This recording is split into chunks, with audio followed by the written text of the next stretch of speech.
Welcome to another episode of Growth Hacker TV. I'm Bronson Taylor, and today I have Tom Morkes with me. Tom, thanks for coming on the program. Thank you so much for having me, Bronson. I appreciate it. Yeah, for sure. Now, Tom, you're the author of The Complete Guide to Pay What You Want Pricing, among other books and among other projects. And we'll talk about your new book in just a moment. But first, tell us a little bit about your background so people can get to know you. What other things have you done that people might have seen online already? Yeah, well, I mean, actually, my background probably starts further back than that. I went to West Point and then graduated there and then joined the military. So I spent about 5 years as a commissioned officer in the military, and just recently got out, maybe about a few months ago, actually. So up to about 6 months ago, I want to say, at this point. So I started work online maybe about a year or two ago, kind of in my spare time, and then in that time, I started building my personal branded website, which is tommorkes.com. So if you want to get inside my brain, especially for anybody listening, of course, they can check out what I write at tommorkes.com. It's kind of where I apply what I've learned leading troops in combat to entrepreneurship, art, and writing. So I essentially take the concept of the war of art. I make, this is what Stephen Pressfield writes about in his book, The War of Art, appropriately titled. And I remember reading that book and thinking, like, I wish there was more content like this out there. So I was like, well, I could do that actually, because with my background, it actually is kind of appropriate. I was like, why not just apply like real world, military, tactics and principles and stuff like that to the same concepts that he writes about. Yeah. And so essentially that's what I've done. So in that time, so I started that in September of last year, that website, and grown it slow but steady since then, written a couple books and published them myself through tommorkes.com. And the most recent one is the Complete Guide to Pay What You Want Pricing, which is a model that I've used extensively for all my writing. And it inspired me to do a lot of research to find out if other people could use it too. And so, yeah, that's essentially the culminating effort of about the last 6 months of my life has been building this thing.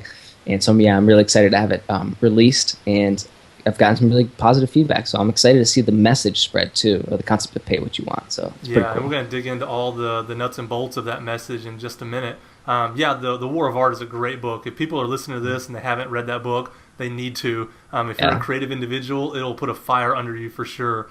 Exactly. One of the books that you wrote was about, was it 2 Days with Seth Godin? Is that the name of it? Right. Yeah. So did you actually go to kind of a little mini conference thing, a little mini, I don't know what you would call it, that he put on there?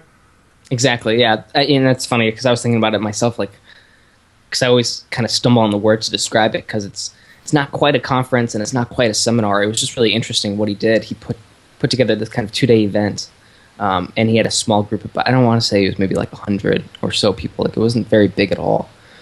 And he put on this little event that was back in, I want to say, the fall of last year. And so I was like, I saw his opportunity on his website when he posted about it, saying he was going to do this meetup, and it was kind of this idea of like helping people get their businesses unstuck. So I remember thinking at the time, like, I don't really have a business, but I really want to go to this, and just kind of hear him, because I've read pretty much all his books and obviously read a ton of his blog posts and stuff like that. So I feel like I understand his philosophy pretty well, and I was like, I really wanted to, of course, like, anything extra I can get from him is wonderful. So when I went there, it was in New York. It was a great setting. Like, it was just really impressive. Like, if anybody was like curious, like, I wonder how I should run an event, I'd encourage you to go, to a Seth Godin event. I thought it was remarkable in that respect, which I guess shouldn't surprise me. But it was just an awesome event. And then while I was there, again, I didn't have necessarily a reason to be there because I didn't have a business quite yet. I was just taking tons of notes. I'd done some things in like real estate and things like that before, but I really considered those kind of side projects as well. And I wasn't like going there for those. I just went there just to glean information. So I took a ton of notes. I ended up with about 60 pages of notes when I got back. Yeah, I wrote everything down. Yeah. So that was, and in the end, I was like, pretty happy with them. I'm like, this is some great stuff. I'm going to write this up, and I'm going to share it with my small audience at the time. And so I kind of started do that with portions of it. And I was like, there's just too much information here. When I ended up transcribing it, it ended up being like, 30 plus pages in a Word document. I was like, wow, that's probably too much for a blog post. Yeah. So I was like, okay, I'm going to flesh this out a bit more, and I'm going to create a PDF out of this. And so one thing led to another, as most things do with me. and I ended up like drawing all this original art for it and stuff like that. The cover I drew myself and all this stuff. So it's just kind of, I guess, my nerdiness, really taking the best of me and just putting way too much effort into something that was going to be taking me like no time at all to do. It ended up taking me a few months. And then I sent the finished product to Seth Godin. I was like, hey, do you mind if I share this with my audience? Obviously it's a ton of great information. But I essentially I was like, I understand if you don't want me to send it or share it though too, because again, it's it's one of those 2 days exclusive events, etc. And then he probably within a few minutes responded back, love it, go for it. And I was like, cool, okay, that was awesome and really quick. So that afternoon I published it using Gumroad.com, which is another platform I talk about a lot because it's near and dear to me in terms of how easy it is to set something up and start selling it through Gumroad. Yeah. And I did that afternoon, and I used Pay What You Want. I didn't know what to price it at, so I just let my audience decide. And within the first month, I made about $500 off a product I was just going to give away for free. And so that's when I was like, maybe there's something to this Pay What You Want concept. So you give people the option to pay anything they want, and you end up making $500. Yep. So something they could have downloaded for free. Yeah. So I was like, okay, there's again. What just happened, right? Because I didn't expect anything to happen. I knew there was great. Obviously, I knew it was great quality content. Like I worked my butt off to make sure it was, but I was still unsure how to price it or what people would think of it, or right? Because again, at the time, new author, a new online person doing stuff online. I didn't understand how to value myself at the time. And really, I'm still not sure today. And I'm sure, like we all do, we all undervalue ourselves to a degree. I've never learned to get over that. Even with this new book, I'm like, I wonder what people are going to pay for because I made it Pay What You Want again. And so it's always kind of a surprise that way. But yeah, I using Pay What You Want was remarkable for me. It was profound. Yeah. Because letting people set their price. One, it was easier for me as the new creator of something, and then it ended up being incredible. If I had priced it, I did some analysis of it after the fact and looked at the prices or the results versus had I just published it on Amazon. And doing it the way I did it, I would have had to sell thousands of copies on Amazon because they take about 30 to 70% of your payment basically. Yeah. And then I would have had to set it at like $5 or something like that. So if I had set it at about $5, I would have had to sell thousands of copies to make what I did off of it. And so I was like, okay, the way I'm going to do this from now on is selling through my website directly to my audience because there's nothing that beats that. Yeah, no, that's great. Is that what kind of inspired you to write an entire book about a pricing model? Because it's kind of odd if you think about it to write a book about a single pricing model, but it must have had a deep impact on you, huh? Yeah, well, it had an impact on me, but I also got so many questions from people about it. Okay. So I did a guest post on Think Traffic, which is a pretty highly trafficked website, and it was. I wrote the blog post kind of my analysis of what I did and how it worked because I was like, again, I feel like that was good. It was a good case study. I feel like, well, it's just my experience, but I thought it was a good case study for other people to hear, especially who are new and just kind of starting out, to hear that there are ways to do this, to do stuff online unconventionally, especially in a small way. Just kind of dab your toes into the water, so to speak. And Pay What You Want allowed me to do that. So I wrote about my experience. That post generated tons of responses and so many more questions. So people loved it, but then I got a ton more questions about it too. Like, well, does it work for physical businesses? Does it work for services? Because I just gave an example of a digital product. That's it. So I was like, well, I'm pretty sure it could because that's just the way I was thinking in my head. How I'm going to use this in the future. So I did some research. I connected with guys like Anthony Veneri, the hybrid athlete, who had been using the pricing model for their fitness website for about a year, and were bringing in on average per day, according to when I spoke to them, about $400 to $600 per day on Pay What You Want products. So I was like, holy cow, that's a fitness website that uses this model. And I dug deeper. I connected with Tara Joyce, who has been using Pay What You Want for the last 5 years. And that's been her model for her service-based consultancy and like web design. So I was like, okay, that's awesome. And just kind of, one thing led to another. And pretty soon, again, I didn't expect the project to take as long as it did. But it ended up being all-consuming and taking me about 6 months to put together and do the model itself justice and really get into the nitty-gritty. So in the book, I cover how to apply to services because it works. actually really well for services. How to apply it to digital products, of course. Plenty of case studies for that, but then also how to apply it to physical-based businesses too. Yeah. So if anybody's listening and it's like, well, I have a restaurant, how does that apply to me? And check out the book. You might be surprised. Like there's actually an incredible amount of content that physical-based businesses can use too. Yeah. To apply pay what you want. It doesn't. And a lot of people think that pay what you want, like the concept, like they have to use it for everything they do. That's not the case either. How people can apply it to, like, say, a singular product or a singular launch or something like that, so that people can apply just aspects of it to certain things. It doesn't have to be across the board like I do, where I sell everything for what you want. So yeah, it's kind of the background. Let's dig into that a little bit, because with digital goods, it's just a really clear, proposition. Here's a digital good. What do you want to pay for it? That kind of thing. How would a service do it? So they have some services that are just their fixed prices, but then they have this extra service that's pay what you want, that kind of thing. Yeah. So again, there are plenty of case studies in people using it in different ways, but it kind of comes back down to like two main areas that I talk about in the book. And one of those areas is what I call the 5 essential components of pay what you want.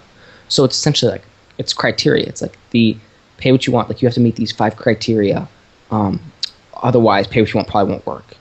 So those five essential components are a product or service with low marginal cost, a fair-minded customer. So number 1, a product with low marginal cost. Number 2, a fair-minded customer. Number 3, a product that can be sold credibly at a wide range of prices.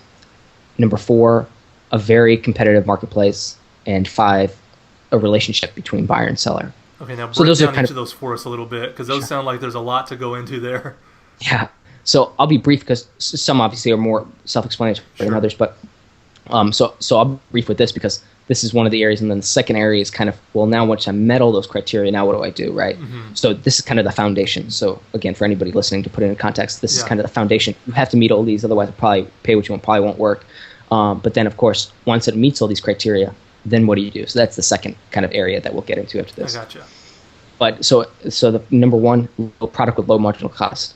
So you're probably already savvy to this, Bronson, but I know, and probably many of your listeners are too, who are entrepreneurs, understand the concept of low marginal cost. But just to get everybody caught up, it's just the concept of how much does it cost to produce one extra unit of my product. So if I'm, I don't know, making bricks or something like that, how much does it cost me to create one extra brick versus like if I have like, if I've already built like 1,000, what does it cost me to build one extra one?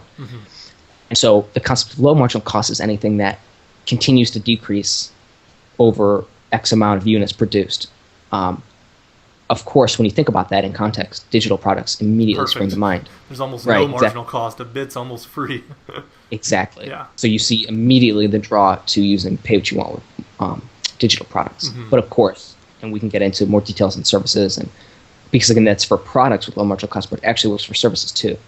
So I play the same concept to services in that this still works. Obviously, there's marginal cost to services, but depending on how you kind of set up your service, say it's a consultancy or one-on-one coaching, the same rules apply to a degree. Yes, you're going to use your own time to do it, but as long as you make sure that there's not an extravagant amount of additional expenses for you to do your consulting. Like if you have to be in person to do it, that's not necessarily something with low marginal cost. If you have to fly to your client every time to consult with them, that may not work.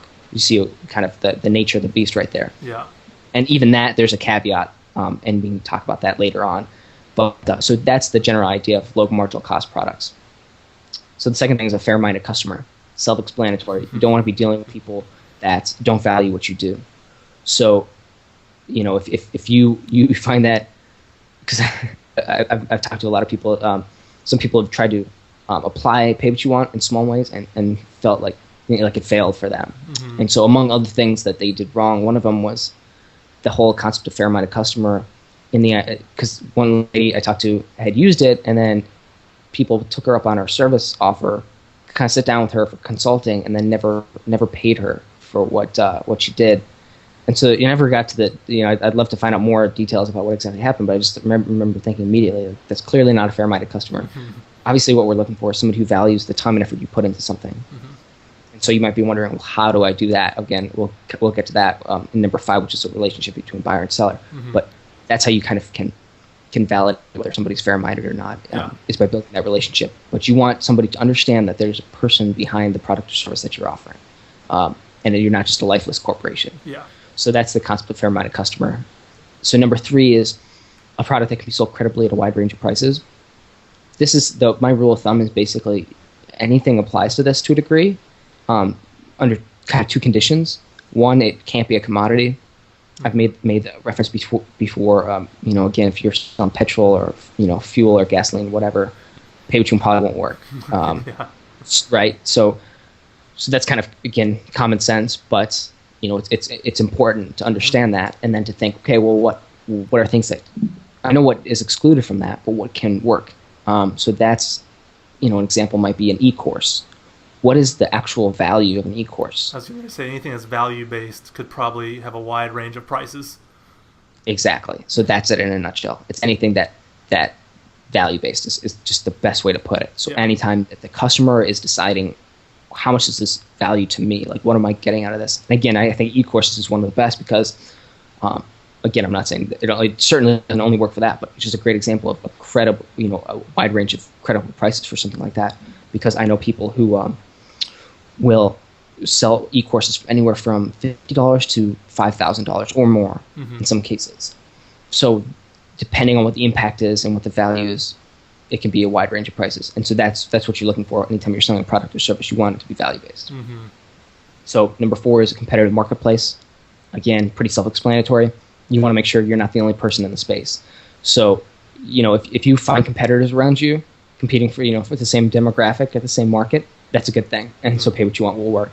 If you find that you're the only person in your niche, like you've done something like, I know it's pretty popular concept to kind of like niche down and get really specific. If you find yourself in a space that's devoid of competition, again, I don't think pay what you want will work. Not in the same effect it will in a competitive marketplace where it creates exposure and it does its own marketing for it itself. But there's also a second concept there. In a competitive marketplace, since the customer will understand that other competing businesses or products or services, they'll know what an average price of product X or service Y costs. They know how to be fair-minded, because without any competition, they may be fair-minded, but they don't have a baseline to even compare it to. Exactly. So that's exactly it.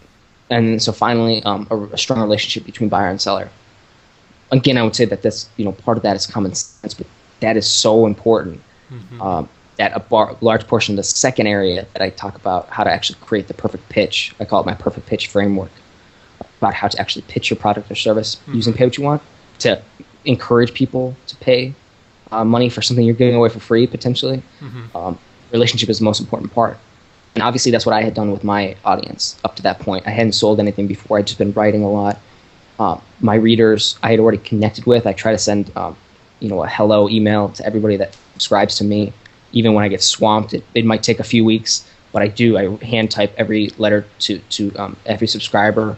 I go out of my way to connect with my readers and to give them the time of day to answer their questions and stuff like that. I know a lot of people will charge consulting fees and things like that, but I don't do it. I usually I'd be happy to answer questions as much as time permits. And so without knowing it, I had built relationship with my customer and with my audience. Yeah. And so now, of course, if you think about that, it's not a hard thing to do per se, or it's not overly complex. It's a pretty simple thing. It is hard in some ways because it takes time. And if you're not willing to put in the time to build a relationship with your customer or with your audience, again, what you want probably isn't the tactic or model for you. But for those who have built up an audience and already connected with them and built up a relationship with their audience, pay what you want works wonders for that person. Yeah, so those are the 5 components. So those are kind of the 5 fundamental components. And then you said after you get those 5 down, it's kind of the then what, and there's a second thing that you go into. What's the second piece that you teach?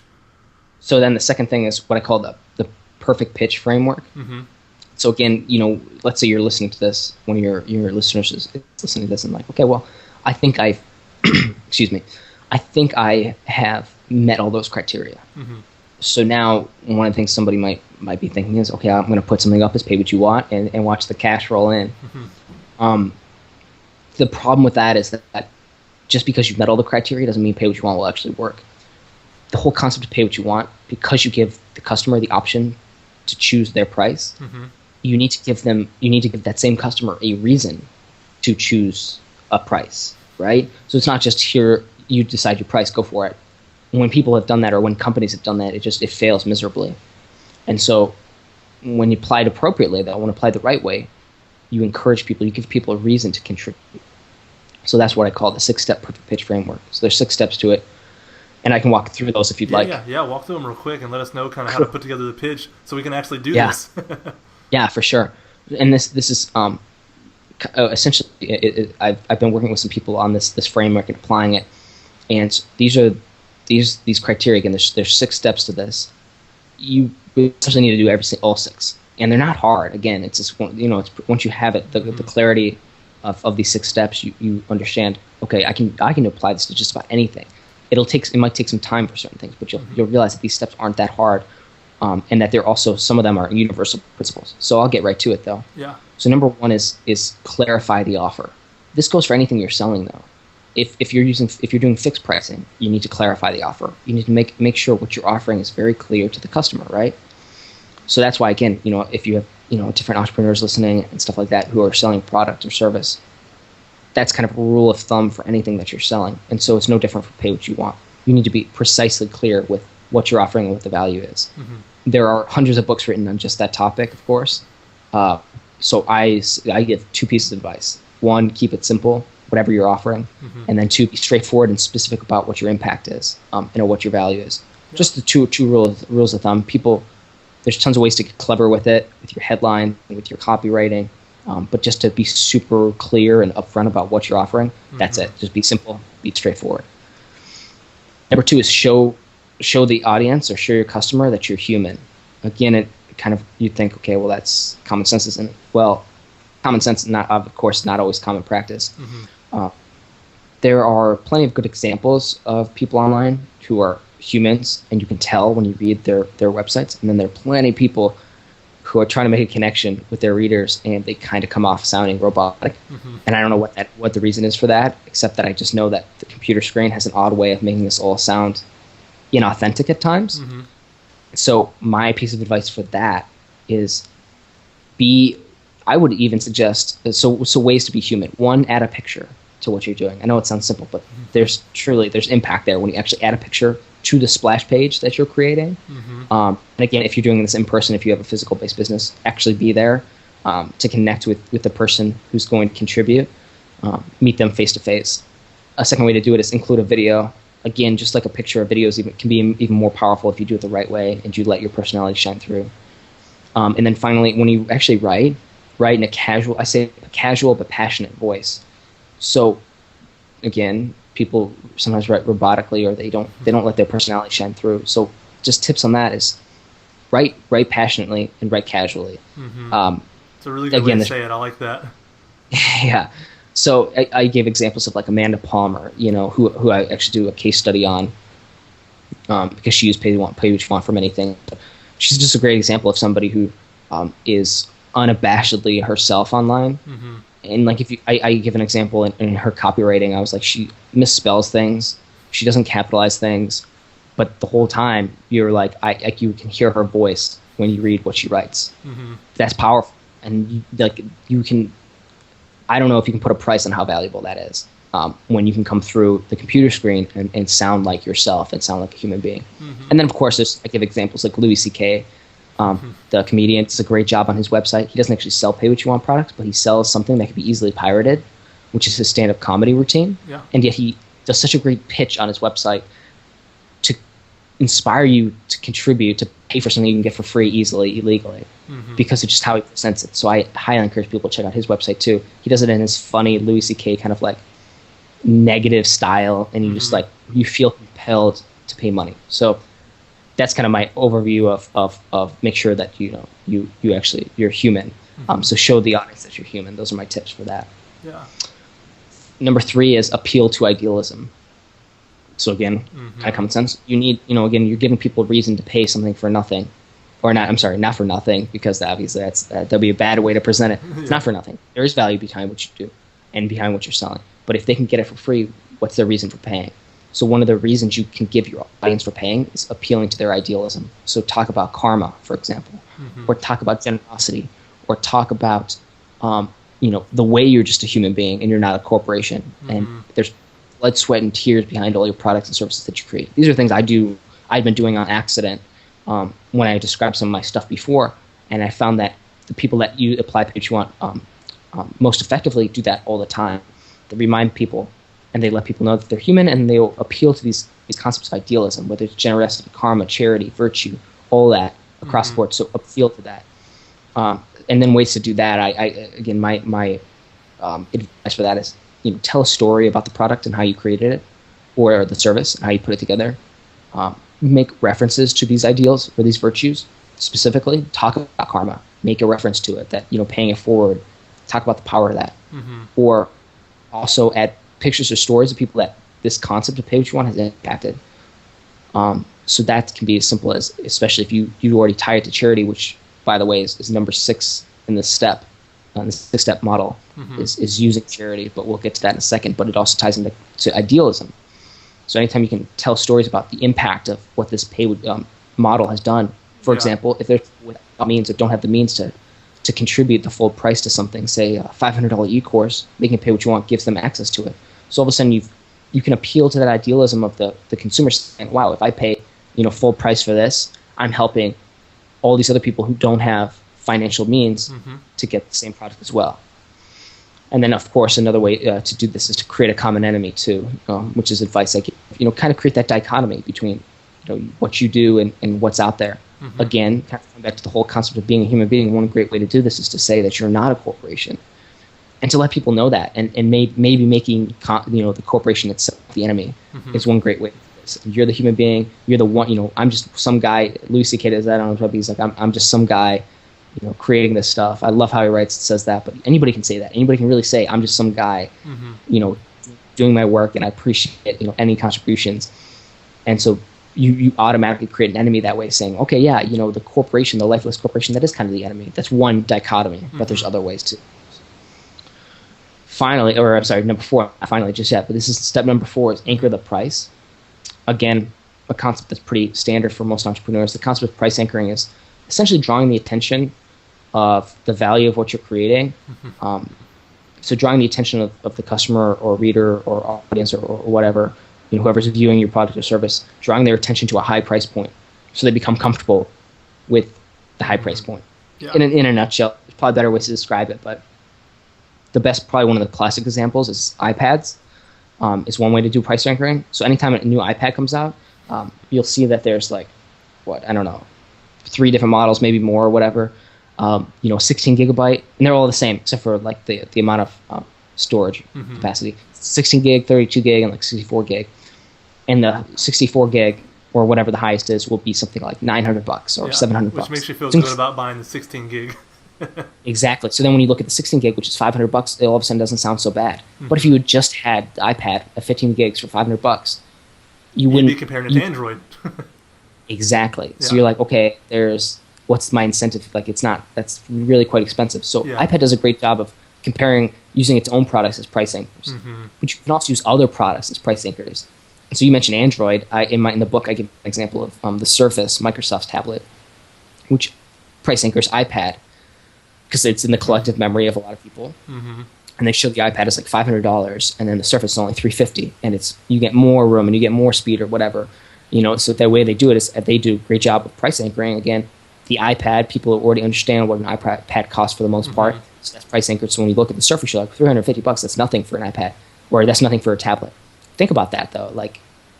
If you compare a tablet to just a phone, you can get phones for free, smartphones for free on a contract. So again, depending on how you position something, it makes it seem like a value, or it seems like you're being robbed. But again, just I think those are 2 classic examples of it. Yeah, no, that's great. Yeah, go ahead. No, I was gonna say, is there any other parts of the kind of implementation there? Is there 5 and 6? I think. Yeah. So number 5 is steer the customer to the right choice. So you'd alluded to this, Bronson, before when you mentioned when we were talking beforehand or earlier. You had mentioned the concept of in the competitive marketplace we were talking about, and you were like, well, in the competitive marketplace, people know what they need, what they ought to pay for something, because there's tons of examples. So steering the customer to the right choice is the same concept there in action, because again, excuse me. No, you're fine. Again, you need to give people a reason to contribute, especially when they don't have to, or they can contribute just the minimum. Yeah. So how do you steer them towards something? Sure. Excuse me. So one of the ways to do that is Humble Bundle is a great example of this. I would encourage anybody listening, if they're really curious about this, to check out humblebundle.com, which bundles up video games together, and they release, in they give about 3 weeks, and people can order this bundle of video games at any price that they choose. You get bonuses for a certain amount. But one of the things that's really, so they do an incredible, they do pretty much everything right when it comes to pay what you want. So they're like the best case study ever. So check out Humble Bundle and the way they create their website. But one of the things they do too is that when you scroll down to purchase a Humble Bundle, it's already pre-selected at $25. So you think to yourself, wow, I'm getting 10 video games or something like that. That might cost me like $150. Again, they do a great job price anchoring all these other things, but they also have pre-selected $25.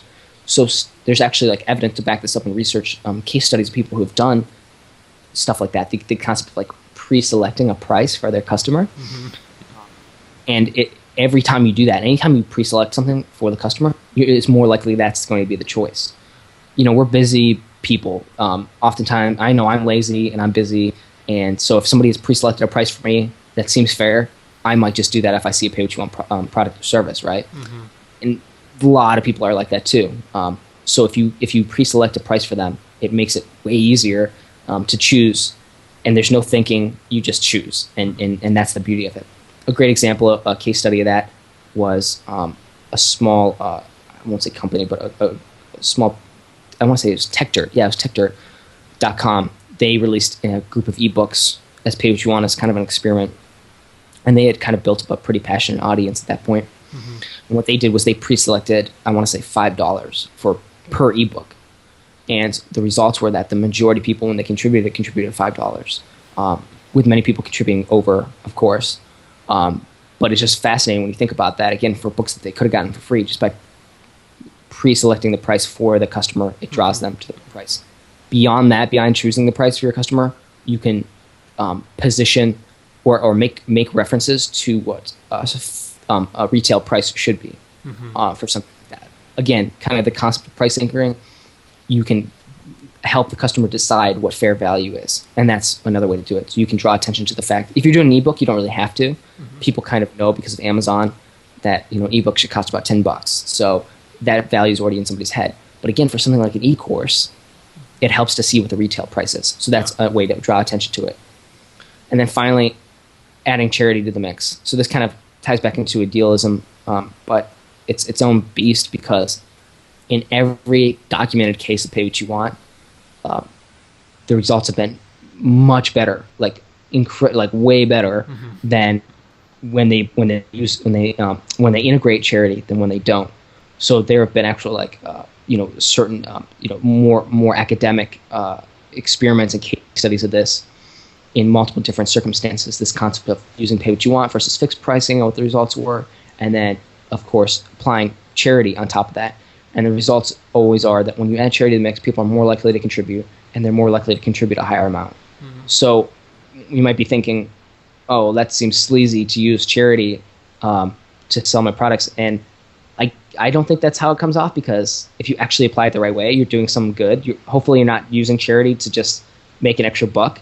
But even if you actually apply charity to your product or service and contribute to charity for what people can, when they use pay what you want, when they pick a price.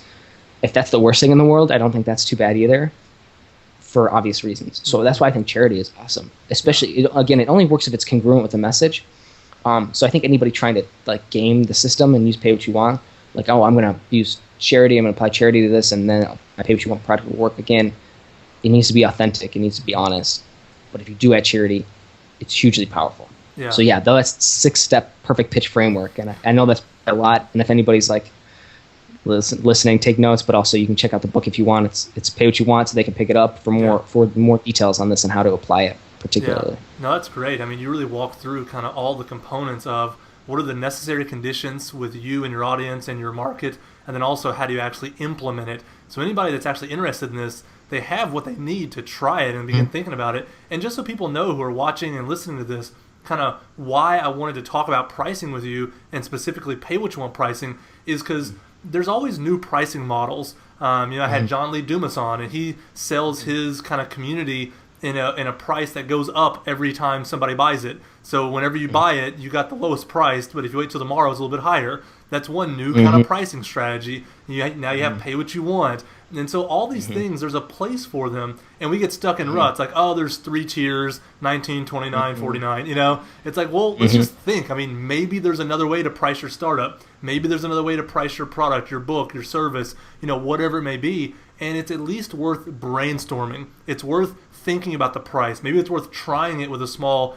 group, a subset or something, just to see what happens. Because, we've heard so many times from so many people that changing in pricing can sometimes be the biggest breakthrough you make in terms of revenue. Like, that's the point where somebody's giving you money. So if you tweak that a little bit, it could have dividends that pay way beyond the amount of time it took to actually implement a simple new price. So that's why I want to talk about it. Let me ask you this. You've done Pay What You Want with your books. Can you disclose how well they've done? I mean, I don't know what numbers you put out there publicly, because I'm just kind of wondering, has it worked for you enough that you're going to keep doing it this way? Or do you feel yourself thinking, oh, I should just charge whatever I want to get for it? Yeah, well, it's interesting. You mentioned like the 3-tiered pricing. So I don't know, like I've always been kind of a nerd that way. I love reading books on anything business related. So that includes pricing techniques, and that includes the psychology of persuasion, and that runs the gamut. I've read pretty much every business book on the planet, I want to say, and I continue to read voraciously. So one of the you mentioned the 3-tiered pricing, and that's actually a really powerful way to encourage purchases at a certain. It's a great way to steer the customers to add integrate 3 tiers.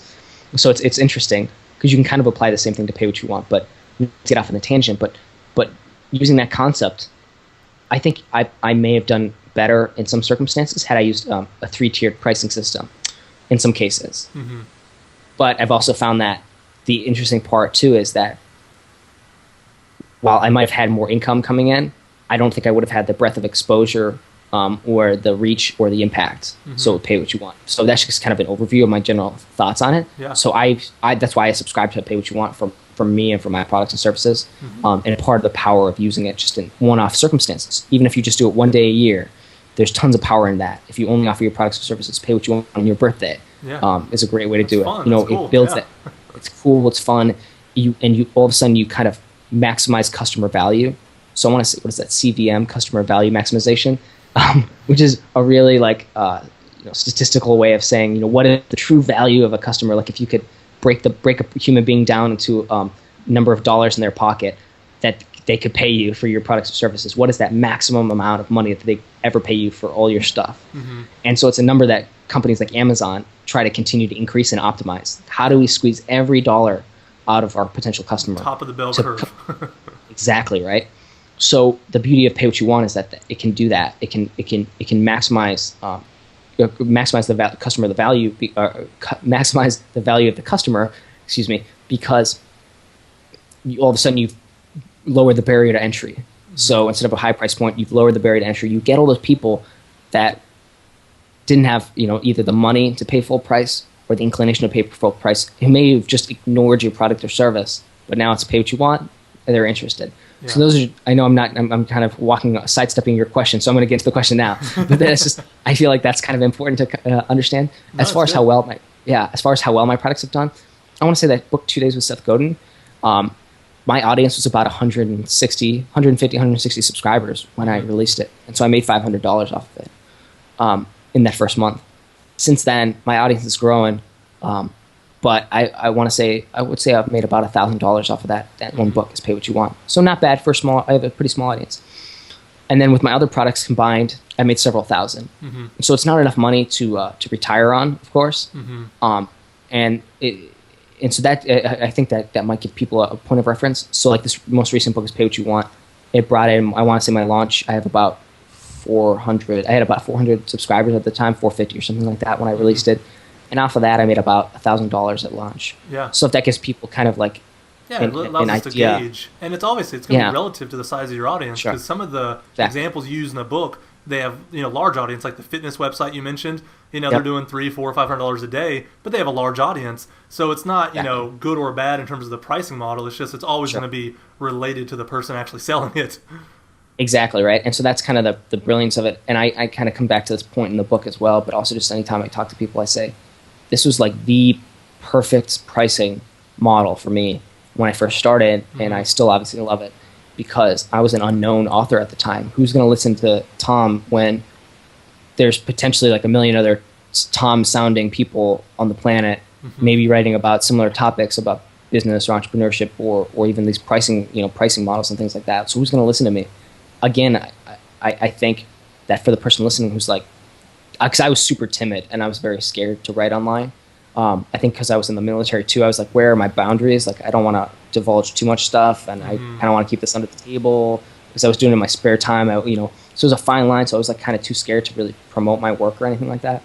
And so in that same nature, I was very scared when I first started to publish stuff and then to sell stuff. And so I think for the person listening who's like, that kind of scares them. One, I understand you. Like, trust me, I get you. Like, if if it freaks you out to like publish online, I get you. And the second thing is try out, pay what you want. I think it's great for the newbie, so to speak. Yeah, you don't have to be find out- bold and say this is what I'm worth. You can say, Yeah. let's put it out there and see what happens. Exactly. And so I think it's just such a great way to validate a product or service very rapidly to find out what its true value is. So will I use pay what you want in the future? Absolutely. I have a new journal coming out for my publishing company, Insurgent Publishing, that I'm applying all these same principles, and I'm actually tying it into charity this time because I hadn't even done that with my own product. So I'm taking my own advice. So we give a portion of the proceeds to Kiva to help entrepreneurs in third world countries. And so again, it's essentially donation based. So people can donate whatever they want.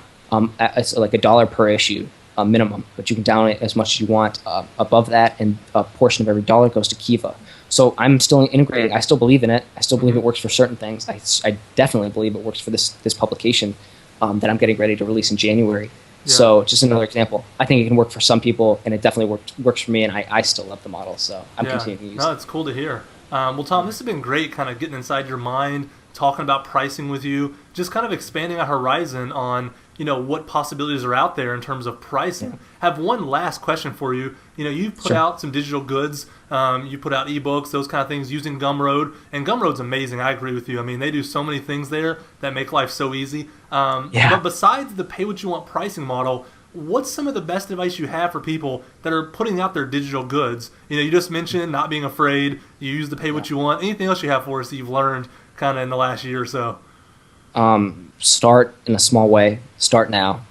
And I would say, it might sound cliche.